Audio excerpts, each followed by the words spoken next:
Hey, Under the Dome listeners, it's Dawn Vaughan.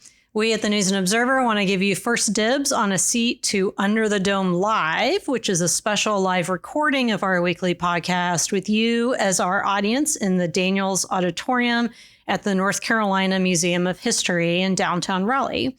We have State Senators Natalie Murdock, who's a Durham Democrat, and Vicky Sawyer, an Iredell County Republican, lined up as my guests. So please save the date for Tuesday, April 30th at 5 p.m. You can RSVP at underthedomelive.eventbrite.com using the code DOMELIVE. That's DOMELIVE. So we hope to see you there, and you can actually watch what we do as we're recording the podcast.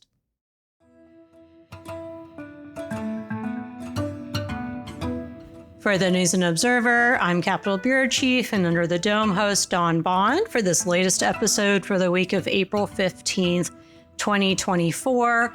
It's tax day, so time to pony up your money for the government. And since we're talking about the government taking and spending your money, we should note that House Speaker Tim Moore told reporters they are looking already at spending an additional as much as $300 million more on the Opportunity Scholarship Program, which is vouchers for private schools.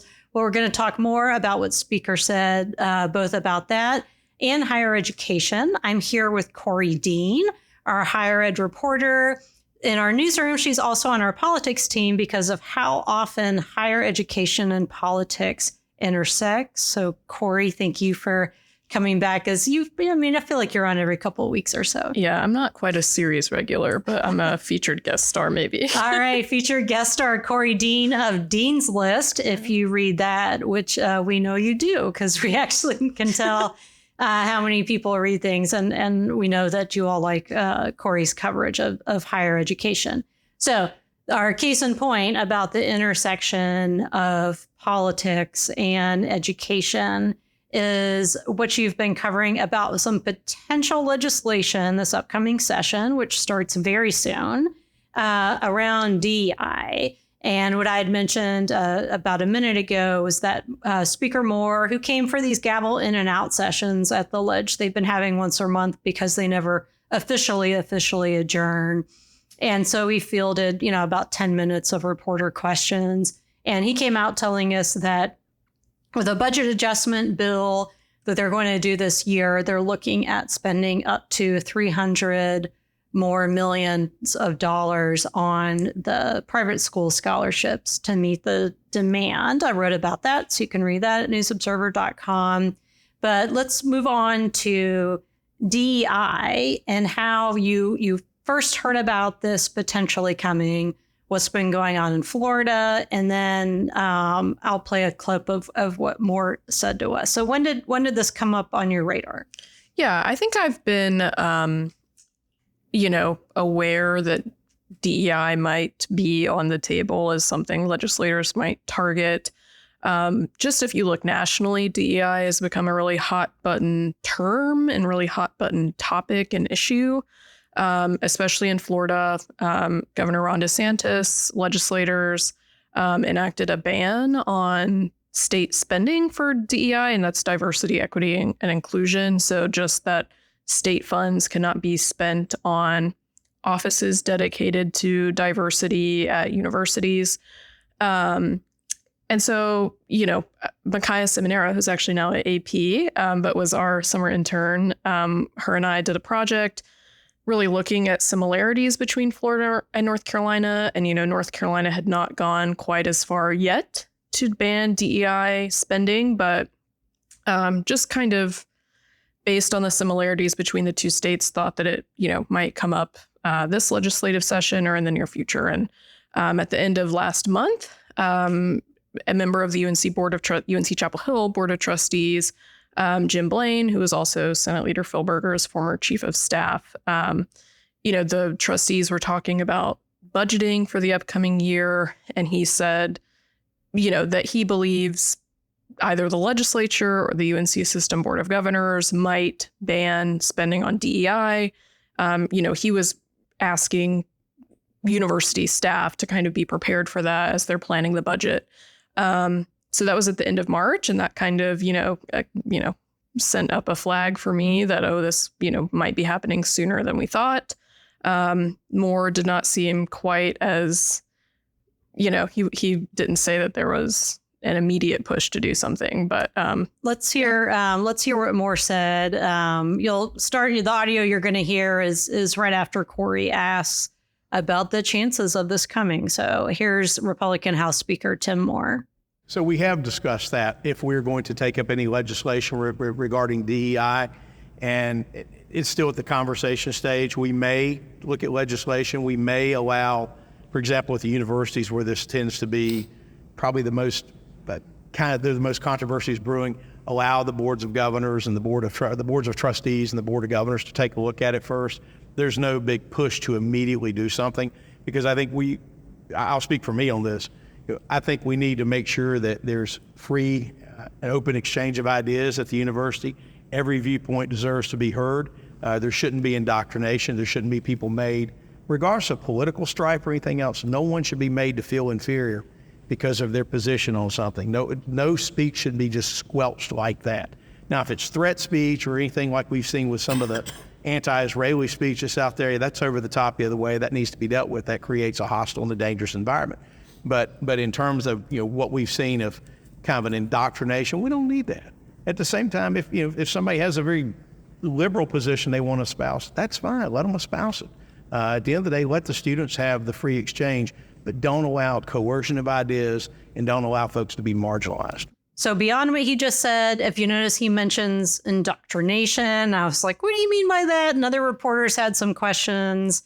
And it seems like what you were saying, that it's not necessarily going to move ahead, or maybe Moore hasn't thought about it. He kind of, segued into talking about wokeness, and we're like, what are you talking about? I mean, that's obviously a vague kind of political idea, but what's really the reality of what might happen on campuses at the direction of state lawmakers? Yeah, I think one thing to keep in mind about, quote, indoctrination or wokeness, the legislature and the Board of Governors have already put into place bans on what they've called compelled speech.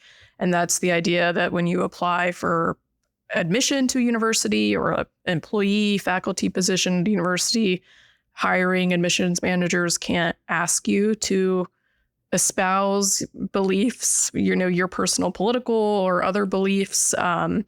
And so I feel like they have made some movement on that if they're concerned about indoctrination or wokeness, as they call it. So, my question to him was, well, what about funding for DEI? What do you see movement on that? And he said, he seemed to think that it was going to take a while, that they probably won't take it up this legislative session. Of course, that doesn't mean that there could not be a bill. I mean, any member can introduce a bill. I think, Moore's comments maybe indicate that there's not full support for that, at least right now. He said they want to look at it some more and figure out what to do. He also said that, the university boards, they might leave it up to them to act first. So I think it remains to be seen what exactly will be introduced and what exactly will actually make it through this session. We'll see what those first caucus meetings are like. So any of y'all Republicans listening in caucus and want to tip us off on where things are going, tips are always welcome. Let's move over to a different higher ed issue about this Foundations of Democracy curriculum. What does that mean? Yeah, so at the UNC system level, which oversees all of the universities in the UNC system, the Board of Governors is going to vote by the time you're listening to this week on, I believe it'll be Thursday, on a requirement that all students in the system have to learn the foundations of American democracy. It's essentially a very similar version to the REACH Act, which did not pass last session.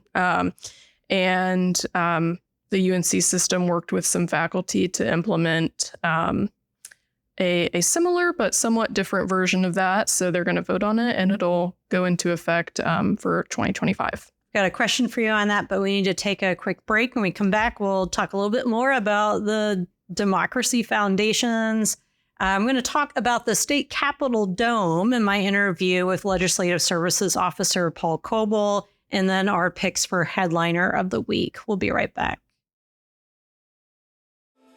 Whether you bond over streaming binge-worthy videos, watching sports recaps, video gaming, or by unplugging altogether, the 2026 Lincoln Nautilus Hybrid helps keep you connected throughout your journey. Learn more at Lincoln.com. Available connectivity features and functionality vary by model. Package pricing, trials, and term lengths vary by model. Video streaming and games are only available while parked. Get in the game with the college-branded Venmo debit card. Wreck your team with every tap and earn up to 5% cash back with Venmo Stash, a new rewards program from Venmo. No monthly fee, no minimum balance, just school pride and spending power. Get in the game and sign up for the Venmo debit card at venmo.com/collegecard. The Venmo MasterCard is issued by the Bancorp Bank N.A. Select schools available. Venmo Stash terms and exclusions apply at venmo.me/stash terms. Max $100 cash back per month. You're listening to Under the Dome. I'm Capitol Bureau Chief Dawn Vaughan, here with higher education reporter Korie Dean. Before the break, we were talking about this new curriculum, Foundations of Democracy and Legislation. And what I wanted to ask was if Representative John Hardister's resignation is maybe going to change the way things are with the higher ed committee. If you all didn't know, he ran for labor commissioner and lost his Republican primary to Luke Farley, and Hardister has resigned. So that one-day session this past week that we were talking about when we talked to Moore, they were sitting in the House, it's just reporters and Moore. I think Democrat Joe John, who's always there. You only need a couple people for these non-voting sessions. And it sounded like a resignation letter. And for a minute, I was sitting next to Korie and I thought, wait, is somebody resigning? And they're like, no, that's just Hardister's letter, which we already knew about. But do you think anything is like there could be any change without Hardister running the show? Because he was involved in Recheck. I think so. I think it'll be interesting. I don't know that I have a ton of predictions. I believe Ray Pickett he was a co-chair with Hardister of the Higher Ed Universities Committee in the House.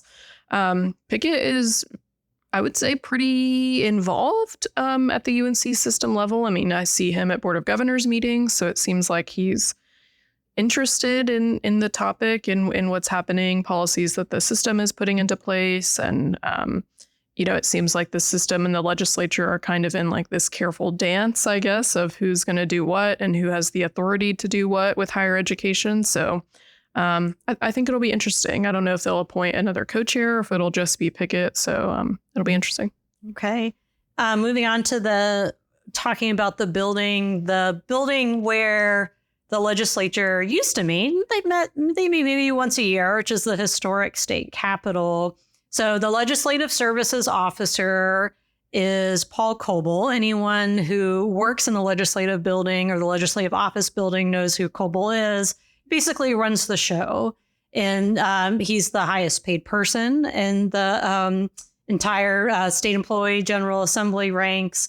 And recently in past budgets, the powers, which is Moore and Senate Leader Berger, have given Coble more power over more structures. And one is the upcoming demolition of the Department of Administration building. If you see that downtown with the fencing around it, and that'll be a new education campus. And then also the project of the state capitol dome. So I talked to Coble recently about all the different things going on, and I'll have more coverage, but I wanted to talk today in a story I already published about the Capitol dome. So here's a clip of my conversation with Coble about what he wants for the state capitol building, which dates, I believe, to the 1840s. So here's Legislative Services Officer Paul Coble.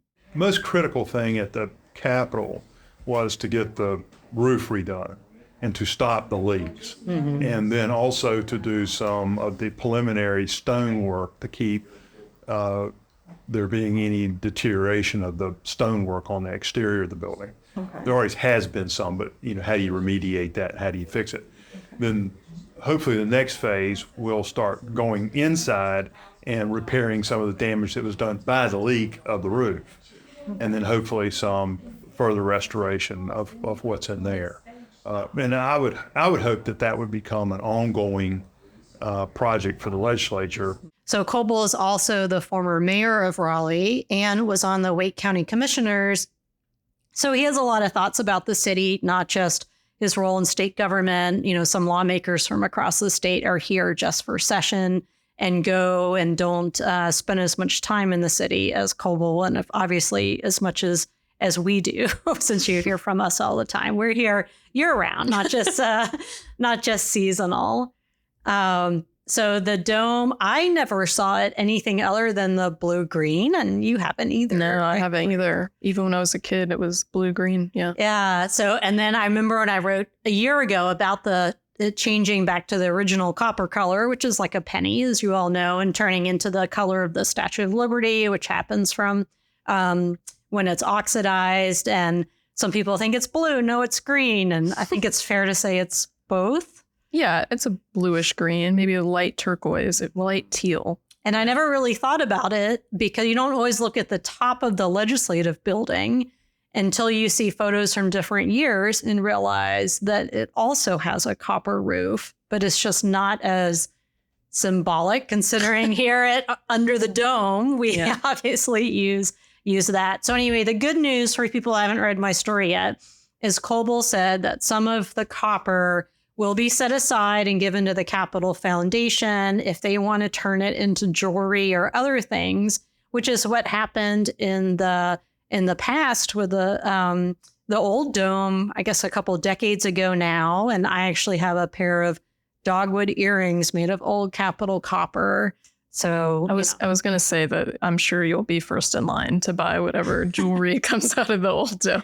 Yes. How could you not? Yeah. And Coble also, any lawmakers listening, said he's going to make y'all some sort of commemorative item. So you can look forward to that.